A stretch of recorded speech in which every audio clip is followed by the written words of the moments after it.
Hello, Shiners. It's your boy, Cy Emery, aka Coach Cook, your encouragement coach, coming to you with another episode of Release the Light.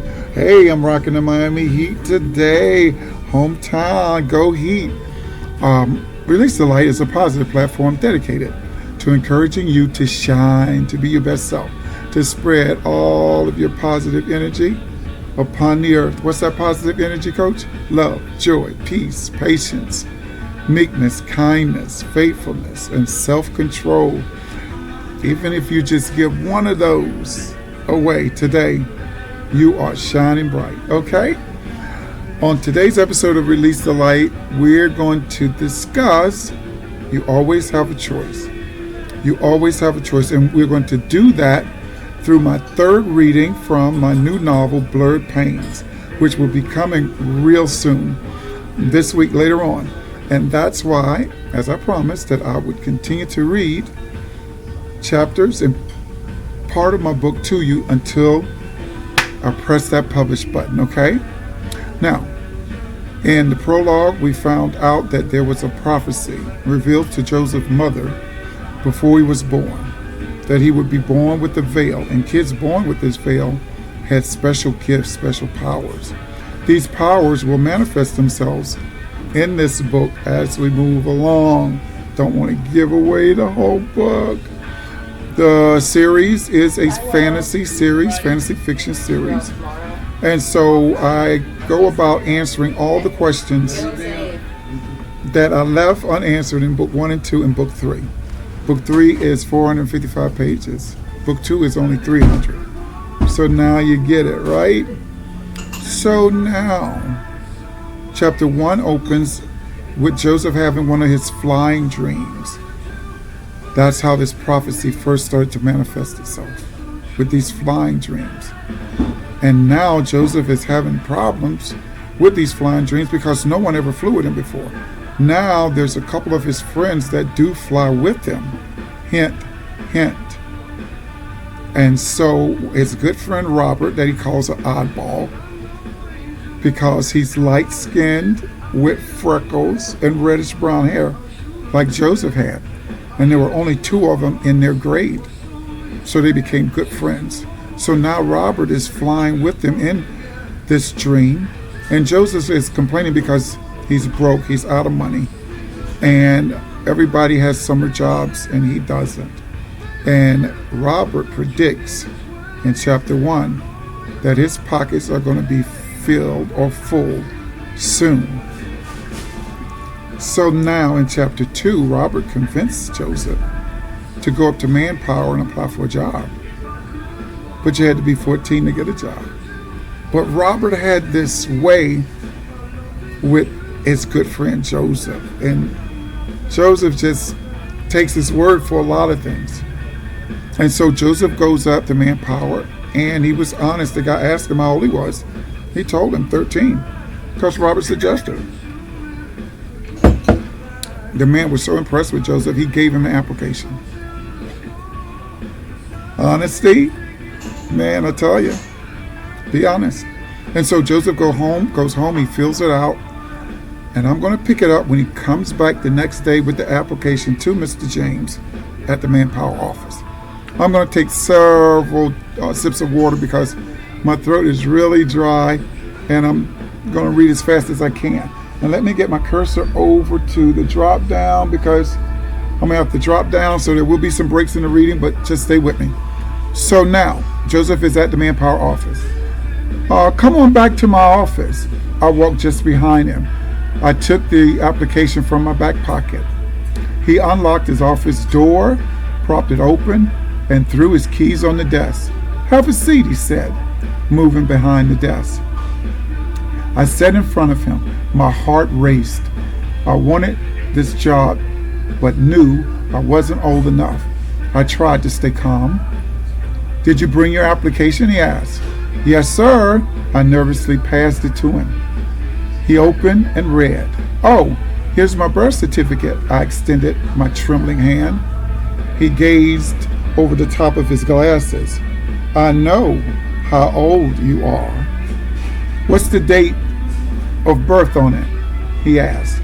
I searched for a moment and read it off. Is that your birthday? He asked.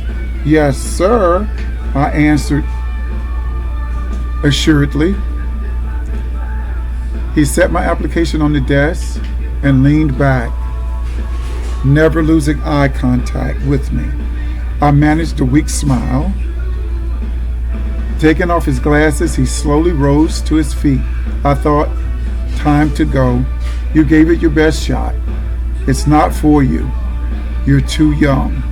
He sat on the edge of his desk in front of me. Joseph, I made my last hire yesterday before you came in. This county only gives me a certain amount of money to hire a certain amount of kids. I really didn't have any more jobs when you came in.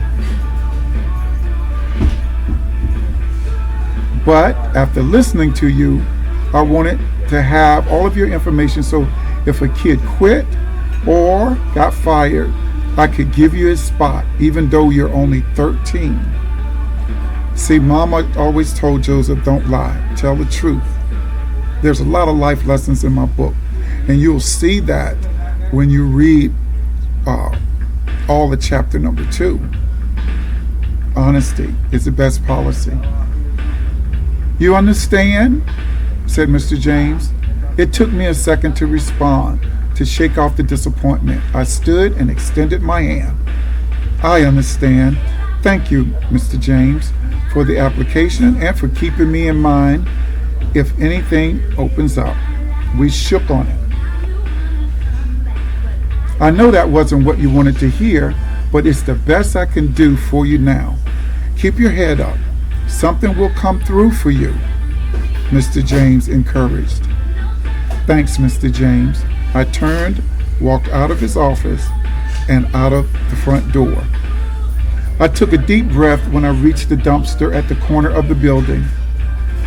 It was a long shot at the end of the game, but I had to take it for the win.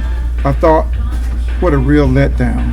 But I guess the job wasn't for me, because he prayed before he went in the office and he asked God, he said, God, I need this job.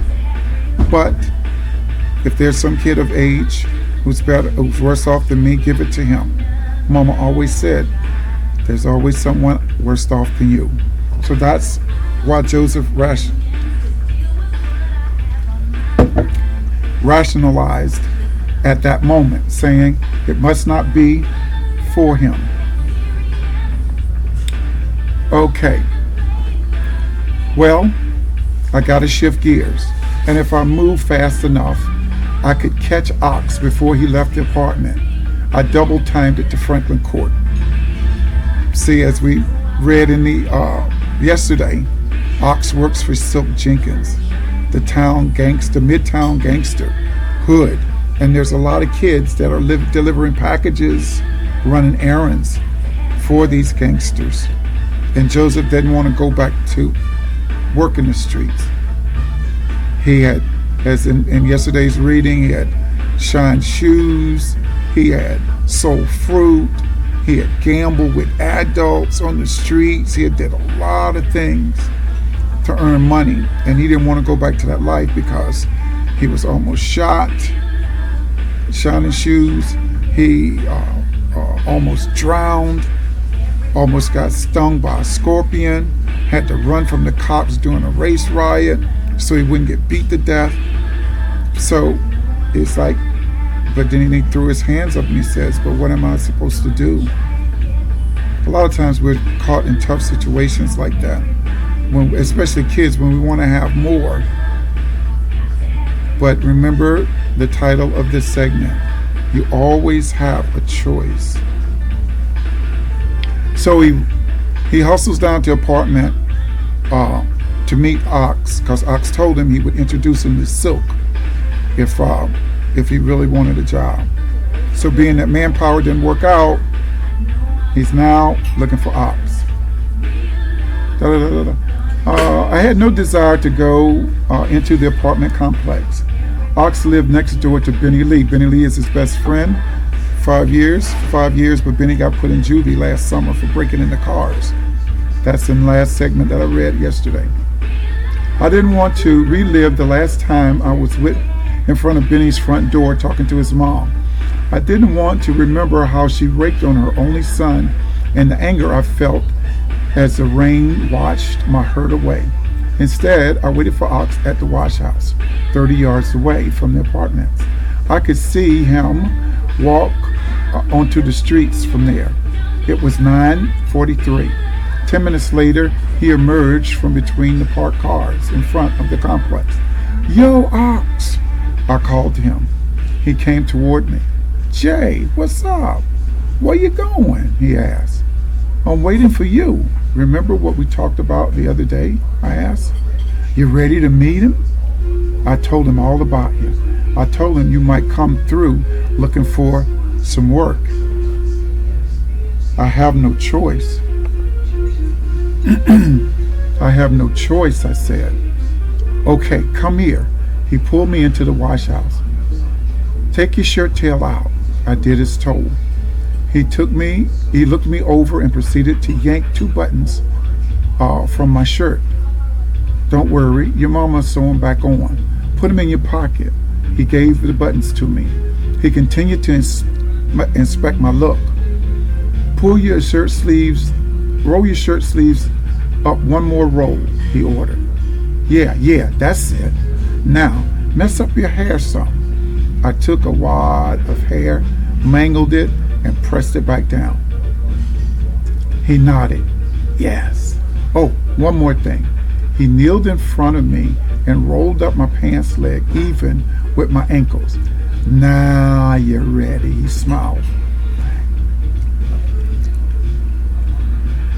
In 5 minutes, my look went from a paycheck job interview to a street kid getting ready to meet one of the biggest underworld kingpins of Reservoir City.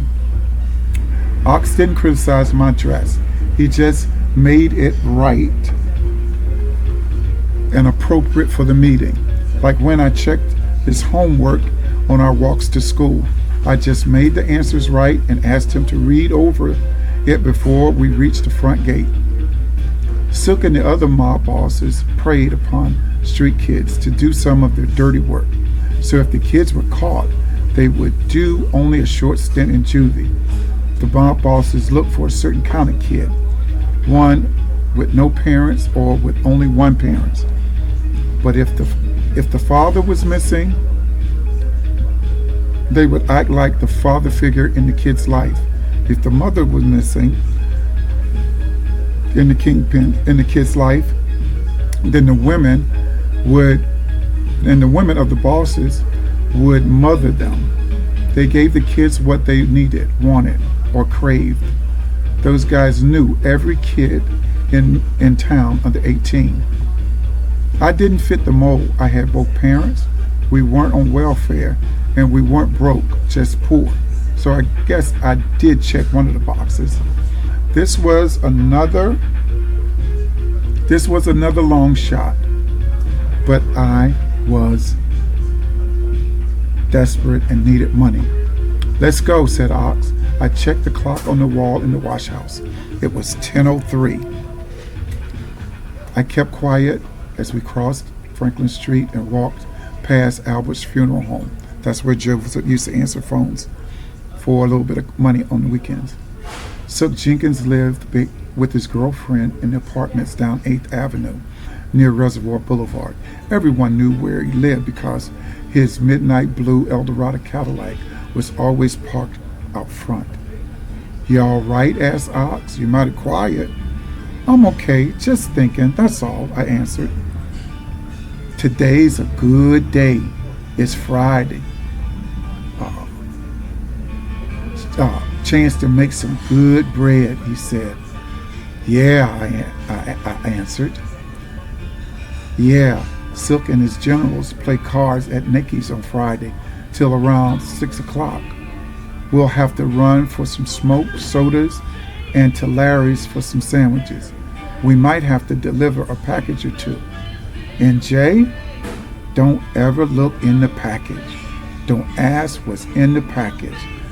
Do exactly what they tell you to do with the package. No questions asked."